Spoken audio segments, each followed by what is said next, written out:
আজকের গল্প বিভূতিভূষণ বন্দ্যোপাধ্যায়ের মাস্টার মশাই। প্রশান্ত বাবুর কথা আমার এখনো পরিষ্কার মনে আছে। সেদিন যেন কিসের ছুটি ছিল। বিকেলবেলা আমি স্টেশনের ধারে বেড়াতে যাচ্ছিলাম। বিকেলবেলা আমি প্রায় স্টেশনে বেড়াতে যেতাম, বিশেষত ছুটির দিনে। হিস হিস করে স্টিম চালাই, খটখট করে গাড়ি চলতে থাকে, মাঝে মাঝে বিকট শব্দে সিটি দেয়। রেলের পুলের ওপর বসে আমার সেই সব দেখতে বেশ ভালো লাগতো। সন্ধ্যা হতে তখন অনেক দেরি আছে। পশ্চিম আকাশে লাল সূর্য যেন ফাঁক ছড়িয়ে চারিপাশে ভরিয়ে দিচ্ছে। কর্মব্যস্ত পৃথিবীর মধ্যে ক্লান্তি ও শ্রান্তির চিহ্ন ফুটে উঠেছে। ধীরে ধীরে নিঃশব্দতায় ধরিত্রী ভরে যাচ্ছে। আশেপাশের ঝোপঝাপ মেঠো পথ বেয়ে পাকা কাঁঠালের তীব্র গন্ধে চিত্ত মদির করে ধীর পদক্ষেপে এগিয়ে চলেছে। এমন সময় কলকাতা থেকে ট্রেনখানা এসে প্ল্যাটফর্মের ধারে দাঁড়ালো। সেই দীর্ঘ পথ অতিক্রম করে সশব্দে হাঁপ ছাড়ছে। মাত্র কয়েক মিনিটের জন্যে তার বিশ্রাম নেবার অধিকার। এই ক্ষণস্থায়ী মুহূর্ত কয়টির মধ্যে সকলের ওঠানামা শেষ করতে হবে। যথাসময়ে গাড়ি পুনরায় ছেড়ে দিল। সে ঝিকঝিক করতে করতে সরু ফালি লাইনের ওপর দিয়ে কুণ্ডলি পাকিয়ে পাকিয়ে ধূম নির্গত করে ক্রমে ক্রমে লুপ্ত হয়ে যেতে লাগল। তার পেছনের লাল আলোটা বহুক্ষণ ধরে দেখতে পেলেন। আম কাঁঠালের বাগানের ধার দিয়ে বাঁশ সুপের পাশ বয়ে সবুজ ধান ক্ষেতের কোণ ধরে পানের ঝাড় পেছনে ফেলে সশব্দে ট্রেনটা এগিয়ে গেল। কুলির মাথায় মোট চাপিয়ে একটি ভদ্রলোক স্টেশন থেকে বেরিয়ে এলেন। বেশ সুপুরুষ চেহারা, বয়স 30-35, খুব ফর্সা, চোখে সোনার চশমা। গ্রামের মধ্যে কোথাও তাকে দেখেছি বলে তো মনে হয় না। অবাক হয়ে তার পানে অনিমেষ নয়নে তাকিয়ে রইল। আশ্চর্য, তিনি আমার কাছেই এগিয়ে এলেন। এমনকি তিনি আমাকেই প্রথমে সম্বোধন করলেন, শোনো খোকা। আমার চিত্র পরম শ্রদ্ধায় ভরে গেল। বিনীত কণ্ঠে বললুম, আজ্ঞে। তিনি বললেন, তুমি বুঝি এখানে থাকো?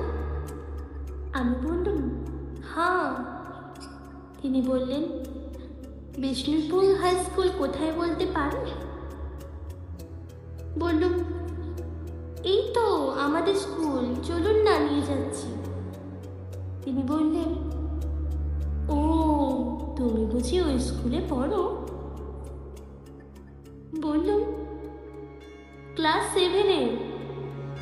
তিনি বললেন, বেশ বেশ, তোমার নাম? বললুম, শ্রীমান নির্মলচন্দ্র চট্টোপাধ্যায়। কথায় কথায় আমরা অনেক দূর এগিয়ে এসেছি। গ্রামের মধ্যেই প্রায় একটা মোড় বাঁকতে স্কুল দেখা গেল।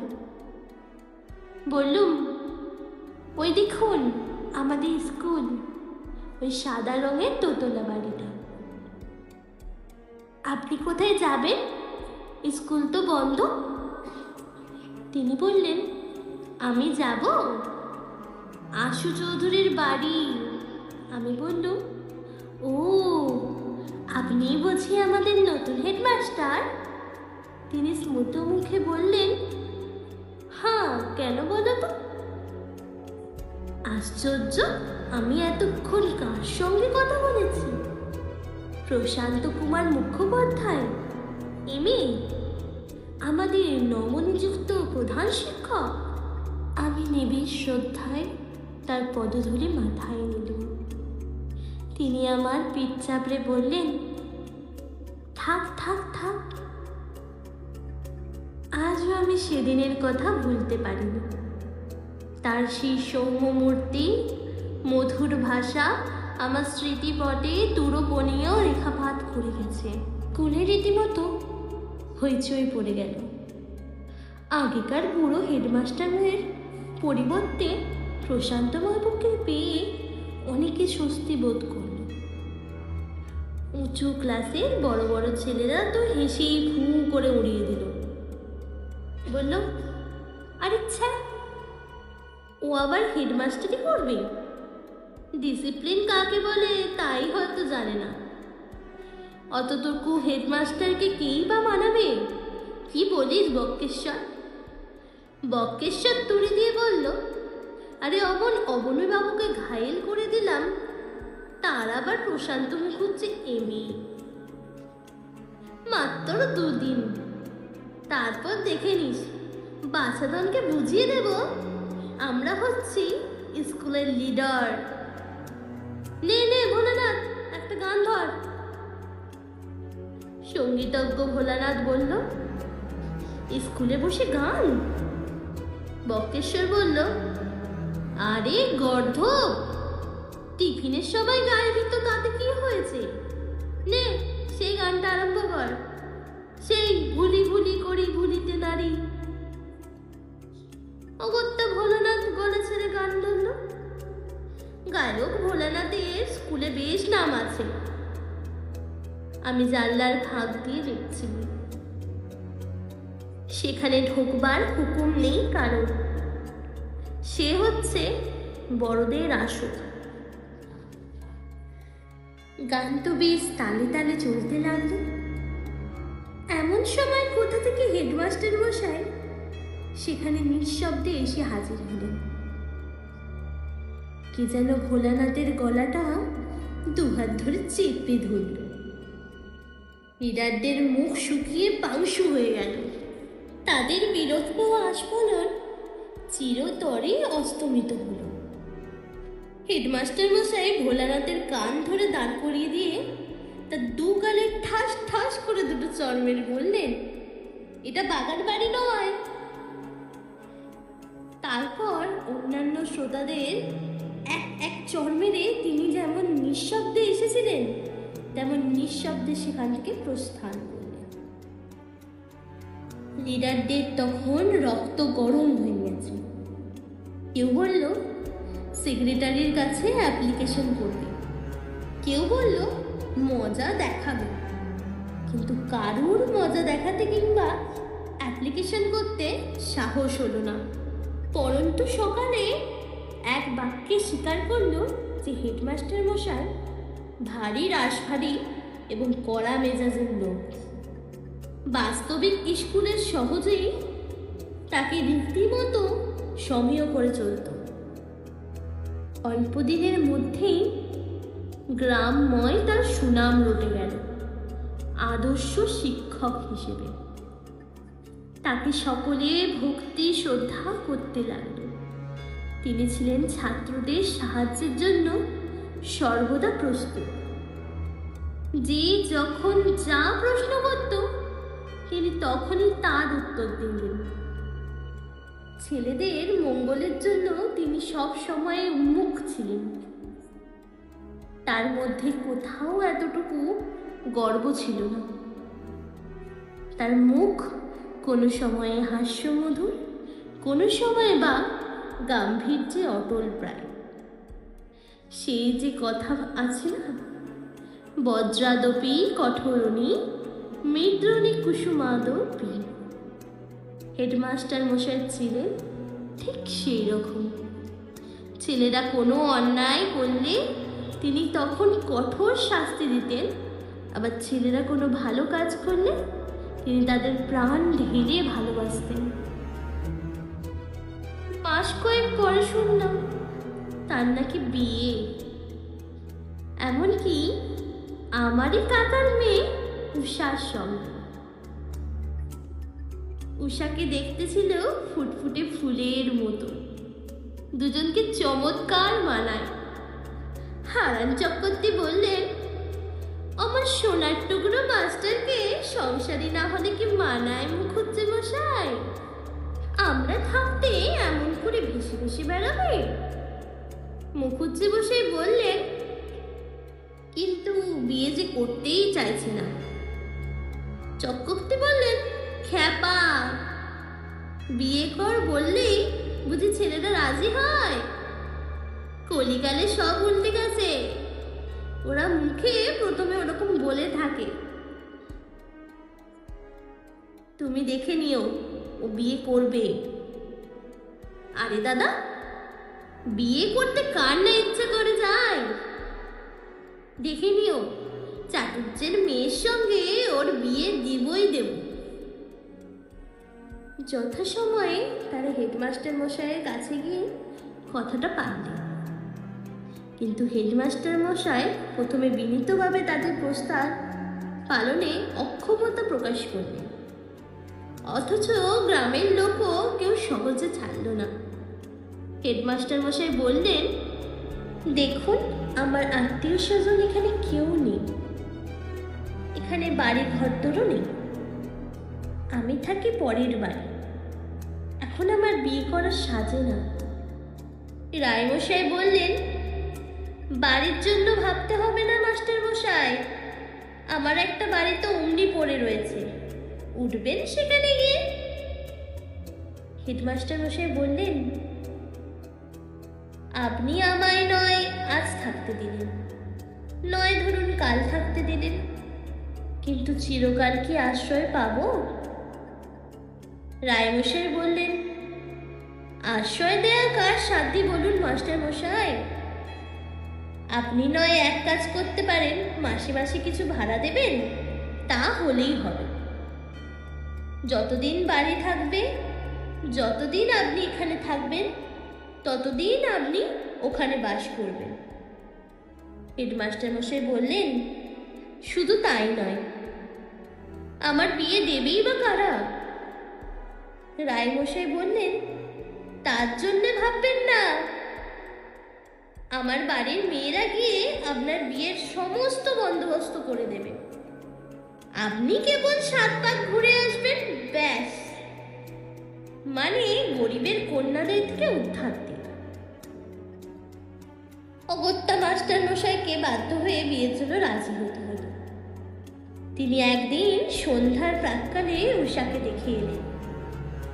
সেই প্রথম দেখাতেই তাদের বিয়ের কথা পাকাপাকি হয়ে গেল।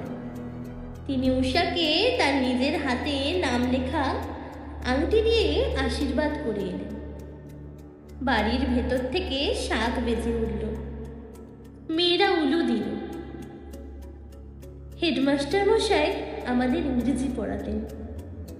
প্রথম দিন ক্লাসে এলেন গম্ভীরভাবে। স্টেশনের সেই প্রশান্তবাবু আর নেই, কারুর মুখে কোনো কথা নেই, যেন নিঃশ্বাসের শব্দটুকু যায়। তিনি আমাদের একখানা বই দিয়ে বললেন, তোমাদের কি কি পদ্য পড়া হয়েছে? আমি বললুম, we are 7, Lucy grey, the blind বয়। তিনি বললেন, উই আর 7 হয়েছে? কার লেখা বলো দেখি? সকলে সমস্বরে চিৎকার করে উঠল, ওয়ার্ডসওয়ার্থের লেখা। তিনি বললেন, একজন একজন করে উত্তর দাও, ওয়ার্ডসওয়ার্থ সম্বন্ধে তোমরা কে কি জানো? কারুর মুখে কোনো কথা বেরোলো না। তিনি আমার দিকে আঙুল দেখিয়ে বললেন, আচ্ছা তুমি বলো দেখি। আমি বললুম, তিনি প্রকৃতিকে ভালোবাসতেন। তার বিশ্বাস ছিল যে প্রকৃতির প্রাণ আছে। তিনি বললেন, বেশ বেশ, বলো তো এই জায়গাটার মানে কি? How many you are then, said I, if they two are in heaven? Quick was the little maid's reply, oh master, we are 7. অনেকেই তার কথার মানে করে গেল। তিনি তখন বললেন, কেউ আর কিছু জানো? কেউ আর উত্তর দিতে পারল না।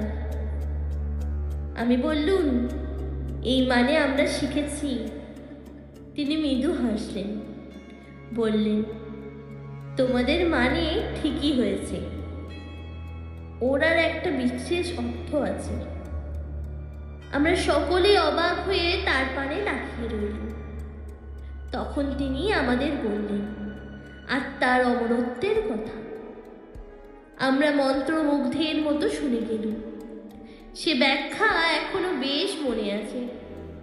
শেষে তিনি বললেন, তোমাদের ক্লাসের ফার্স্ট বয় কে? আমি উঠে দাঁড়ালাম। তিনি বললেন, তোমার সঙ্গেই না সেদিন দেখা হয়েছিল? তোমার নাম নির্মলচন্দ্র চট্টোপাধ্যায় না? বললুম, হ্যাঁ। এরপর তার সঙ্গে আমার পরিচয় খুব গভীর হয়ে উঠল। তিনি প্রায় আমার ছুটির পর আপিস ঘরে নিয়ে কত সুন্দর সুন্দর বই পড়তে দিতেন। যে জায়গাটা বুঝতে পারতাম না, সেটা কত রকমের কতবার বুঝিয়ে দিতেন। তিনি প্রায় বলতেন, ছাত্রানাং অধ্যয়নাং তপ। এখন তোমরা শুধু পড়বে। পড়া মানে যে কেবল বইয়ের পড়া তা নয়। পড়া মানে জিজ্ঞাসু চোখ মেলে পৃথিবীর চারিদিকে গভীরভাবে দেখা। জানো নিউটন কি করে মাধ্যাকর্ষণ শক্তি আবিষ্কার করেছিলেন? কি করে গ্যালভানি ইলেকট্রিসিটি আবিষ্কার করেছিলেন? স্নান করতে করতে আর্কিমিডিস হাইড্রোস্ট্যাটিকের কোন সিদ্ধান্তে উপনীত হয়েছিলেন? আমাদের চারপাশে এমন অনেক জিনিস ঘটছে যা আমরা দেখছি শুধু সাদা চোখে। তার সেই পর্দা সরিয়ে রহস্য উদ্ঘাটন করতে পারছি না। বড় হতে হলে চোখ চাই, সব জিনিস বুঝে দেখার চোখ। আমরা পরম বিস্ময়ে তার কথা শুনতাম। তিনি বলতেন, দেশ তোমাদের কাছে কিছু চায়, তোমরা দেশের কাছে বলি প্রদত্ত। দেশের মুখ উজ্জ্বল করতে হবে। প্রতিজ্ঞা করো, দেশের মুখ উজ্জ্বল করবে। আমরা প্রতিজ্ঞা করলাম। যে মাস্টারমশাইয়ের বিয়ে করবার আদৌ প্রবৃত্তি ছিল না, আশীর্বাদের পর তার মধ্যে কোন উৎসাহ দেখা দিল। অজস্র পয়সা খরচ করে তিনি বিরাট আয়োজন করতে লাগলেন। সারা গ্রামে মহা ধুমধাম পড়ে গেল। আমাদের স্কুল 4 দিনের জন্য বন্ধ রইল। কলকাতা থেকে গায়ে হলুদের আগের দিন জিনিসপত্র কিনে আনা হলো। কনের জন্য 45 টাকা দামের একখানা বেনারসি শাড়ি এলো। বিখ্যাত জুয়েলারের দোকান থেকে গহনা এলো। তারপর দুরান্তর কাঁপিয়ে সারায় বেজে উঠল। গায়ে হলুদ মেখে সবাই তো অবাক হয়ে গেল। গোধূলি লগ্ন বিয়ে। পাশের গ্রামের হেমন্ত হাজরারা মোটর পাঠিয়ে দিয়েছে বর নিয়ে যাওয়া হবে বলে। সারাদিন ধরে ফুল দিয়ে সেই মোটর সাজানো হচ্ছে। আমাদের মন আনন্দে ভরে গেছে। আমাদের চণ্ডী মণ্ডপে বসে বসে আমরা তর্ক করছি, বরযাত্রী বড় না কনে যাত্রী বড়। এমন সময় দেখি স্কুলের সেক্রেটারি মশাই একজন বেটে মতো কালো ভদ্রলোককে নিয়ে উপস্থিত হলেন। তিনি আমায় বললেন, তোর বাবাকে ডেকে দে দেখি। তার মুখ অত্যন্ত গম্ভীর এবং চিন্তাযুক্ত। আমি বাবাকে ডেকে দিলাম। সেক্রেটারি বললেন, শুনে যান গোষ্ঠবাবু, এই ভদ্রলোক কি বলছেন। বাবা বললেন, কি কি? সেক্রেটারি বললেন, এদিকে আসুন, সতীশবাবুর মুখে ব্যাপারটা শুনবেন। সতীশবাবু ওরফে সেই কালো মতো ভদ্রলোকটির মুখে মৃদু হাসি ফুটে উঠল। বাবা উদ্বিগ্ন হয়ে তাদের কাছে গেলেন। তারা ফিস ফিস করে বলে উঠলেন। বাবার মুখ শুকিয়ে গেল এতটুকু হয়ে। তখন কাকাকে ডাকা হলো। তিনি তো মাথায় হাত দিয়ে বসলেন। বাড়ির ভেতর মেয়েরা চিৎকার করে কেঁদে উঠল। মুহূর্তের মধ্যে চারদিক নিরানন্দে ভরে গেল। সারা গৃহে বিষণ্ণতার ছায়া। সেক্রেটারি মশাই যাবার সময় বলে গেলেন, একেই বলে কলিকাল, নইলে বলুন মানুষ মানুষকে বিশ্বাস করতে পারে না। আজকাল মানুষ চেনা দায়। ইতিমধ্যে পাড়ার অ্যামেচার ড্রামেটিক ক্লাবের মেম্বাররা এসে দারুণ হইচই বাঁধিয়ে দিল। বলল শাস্তি চায়। আমরা কি সব মরে গেছি? গায়ের মধ্যে একজন এসে যেই কেলেঙ্কারি করবে তা আমরা কখনোই সহ্য করব না। আজ ওর হাড় গুড়িয়েই ছেড়ে দেব। সেক্রেটারি ব্যস্ত হয়ে উঠলেন, না না, তোমাদের অত কিছু করতে হবে না। ভদ্রলোকের যা অপমান হবার খুবই হয়েছে। গায়ে যদি মানুষের চামড়া থাকে তো বুঝতে পারি। কালই সমস্ত কাল বুঝে দূর করে দেব তোমাদের। তোমরা এই গরিব ব্রাহ্মণকে কন্যাদায় থেকে রক্ষা করো। তারা সকলে চলে গেলে শুনলুম হেডমাস্টারকে নিয়েই নাকি বাকি গন্ডগোলের সৃষ্টি। তিনি নাকি বিধবার ছেলে। ওই সতীশবাবু হচ্ছেন তার কাকা। আমার কাকা দীর্ঘ নিঃশ্বাস ফেলে বললেন, এসব ভাগ্য, তা নইলে অমন সোনার টুকরো ছেলের কি না এই বিচ্ছিরি দোষ। উষার বহু কষ্টে বিয়ে হলো। সেই গোধূলি লগ্নে ওই গায়ে মতিবাড়ির ছেলে কিরণের সঙ্গে। কিরণ তখন সেকেন্ড ইয়ারে পড়ে। যাই হোক, বিয়েতে আনন্দ পাইনি একটুও। এমনকি বিয়েও কখনো এমন বিষণ্ণতার মধ্যে সম্পন্ন হয়েছে বলে আর তো আমি শুনিনি। কোন প্রকারে 7 পাক ঘুরিয়ে মালা বদল করা হলো নিঃশব্দে, খাওয়া দাওয়া সাঙ্গ করা। পরের দিন সন্ধ্যাবেলা চুপ করে বাড়ি বসে থাকতে আর ভালো লাগতো না। আস্তে আস্তে ইষ্টিধারণের ধারে বেড়াতে গেলাম। সন্ধ্যা হয়েছে, দূরের জিনিস ভালো রকম দেখা যায় না। একটা নারকেল গাছের মাথাটা কাঁপছে, তার পাশ দিয়ে উজ্জ্বল শুকতারাটি দেখা গেল। স্টেশনে ঢং ঢং করে ঘন্টা বেজে উঠল। গাড়ি আসছে, ফ্ল্যাগ ডাউন করে দেয়া হয়েছে। অন্যদিন হলে হয়তো ছুটে গিয়ে লাইনের ধারে দাঁড়িয়েই ট্রেন দেখত। সেটা হয়তো খটাখট খটাখট করে চলে যেত। কিন্তু আজ আমার পা যেন উঠতে চাইছে না। ধীরে ধীরে আঁকা বাঁকা পথ বেয়ে চলেছি। এমন সময় দেখি হেডমাস্টার মশাই ঠিক আমার সামনে। তার হাতে একটা সুটকেস, পেছনে চাকরের মাথায় অন্যান্য জিনিসপত্র। তিনি আমার কাছে এলেন, বললেন, এখানে কি করছো নির্মল? বাড়ি যাও, ঠান্ডা লাগবে। তার মুখ দিয়ে আর কোনো কথা বেরোলো না। মনে হলো এবার বুঝি তিনি কেঁদে ফেলবেন। আমি নিঃশব্দে তার পদধূলি নিয়ে মাথা ঠেকালাম। তিনি আমার পিঠটা বার দুয়েক চাপড়ে সহাস্যে বললেন, বেশ বেশ বেশ। আমি অতি কষ্টে তার মুখের দিকে তাকালাম। তার চোখ চকচক করছে যেন। নিকটেই ট্রেনের শব্দ শোনা গেল। তিনি ক্ষিপ্র পদক্ষেপে প্রস্থান করলেন। যাবার সময় বললেন, বেশিক্ষণ আর থেকো না, বিশ্রী হাওয়া দিচ্ছে।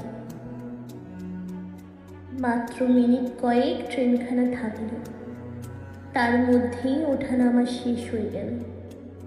আবার সেই দুরন্ত ট্রেন হু হু করে ছুটে চলল। মাথার ওপর দিয়ে ডানার ছটাফটি করতে করতে একটা পেঁচা উড়ে গেল। আমার চোখ দিয়ে টপ টপ করে কয়েক বিন্দু অশ্রু ঝরে পড়ল।